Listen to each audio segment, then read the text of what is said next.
Hip below the belt. Sharon Horne-Ellstrom here with today's idiom. What does it mean? Where does it come from? And how might you apply it to your business right now? Hip below the belt. In 1865, in England, the Marquis in Queensberry laid out and determined the rules for the sport of boxing.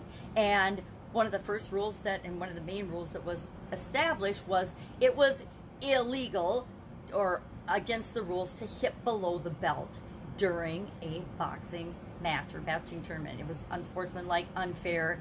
It put people at a disadvantage.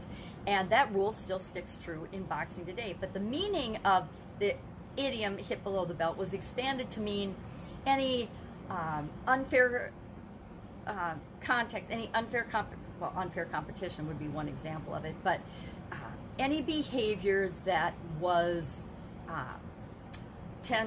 considered unsportsmanlike or unfair to the opponent, and that was spread to mean in any context by anyone, anything unfair that was done. Talk about a broad definition, right? But hitting below the belt can apply to almost anything. And that's why I ask you today to take a little audit of your business and consider, does your business in any way, shape, or form hit below the belt? Now, I guess you could take that to really far reaches depending on how you want to define it, but I say, like anything else, define it in a way that serves your organization, serves your customers, serves your business, and makes your business a better contributor to the world than worse. But take a look at how you deal with competition. Do you deal with it in ways that are above the line or below the line? I think of the hip below the belt as above the line and below the line behavior. At least that's what we used to teach the kids and their friends once they were in the lecture chair of, you know, it's kind of like good behavior that nobody would even question, or on the line is, you know, kind of, the line is the division in the sand where you decide, yes, I'll automatically do this if it's above the line. No, I positively won't do it if it's below the line. And if it's on the line, it's questionable. And I say if it's on the line, don't do it. That's just my rule for my kids, and that's a rule that served me pretty well in my life. But online and offline and in our businesses, competition tends to be a huge thing. Competition for great resources, competition for great employees or team members or help, competition against people that do similar things to us.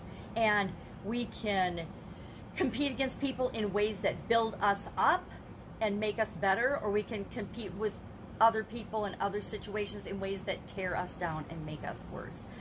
I can't remember who said the story about there's two ways to build the tallest building in an area. You can build the tallest building in the area, or you can tear down all the other tall buildings in the area, and then your building becomes the tallest in the area.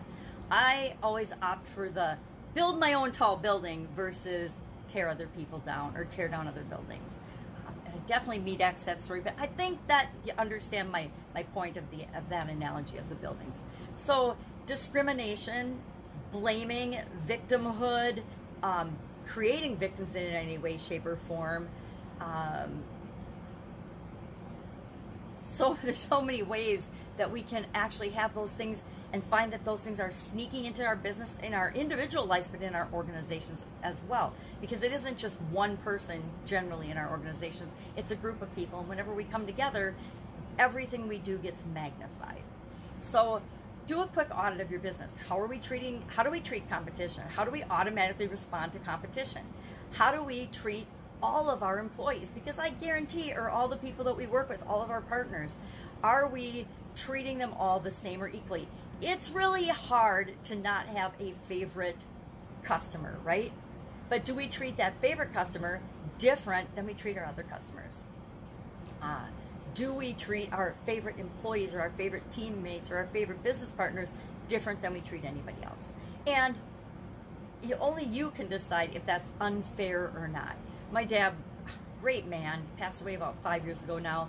He taught my sisters and I from the time we were very young that life isn't fair. He grew up in a very poor family in a disadvantaged area and spent his entire life working, literally working his derriere off to provide a better life for my sisters and my mom and our family.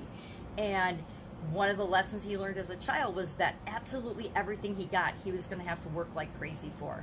And to him, sometimes that didn't feel fair. And I suspect he learned that lesson from his father as well, that life isn't fair. And because fair is a relative term, right? What is fair? Fair isn't that everybody gets the same thing in life, right? That's a lot of people's definition of fair. Fair is, I define fair as being rewarded for the value that you provide in the world, a fair return for the value that you give out. It's an exchange of value, an exchange of energy. Anyway, the whole point of this hitting below the belt discussion today in idiom is take a look at your businesses and just ask yourself, do an internal audit, a little quick SWOT analysis of how this might be playing out in your business. Are you creating, and not just creating scarcity and lack in your business, but are you doing it unfairly? Are you making up that there's only a certain number of something, or really is it that your supply can't keep up with the demand? Are you putting false deadlines or false scarcity on things to force people to make a decision now when you know that you're going to turn around, you're going to be selling something similar in the very near future? To me, that's fake scarcity, fake lack, and it's contributing to the whole scarcity mentality, the lack, and the competition for resources and limiting resources that really aren't limited. So that's the kind of thing I mean when I say, are you hitting below the belt? And it's up to you. Maybe that's a perfectly okay tactic to you and your organization. I've tried it and used it before. It didn't feel right for me, so now I stopped doing it. Because the people that I serve, I don't want to force anyone to ever do business with me. I want them to work with me because I'm the right person for them. So that's it. Go out, make it an awesome day. Would love to know your experience with this expression, hit below the belt. And I'll be with you tomorrow with another interesting idiom. What does it mean? Where does it come from? And how might you apply it to your business right now?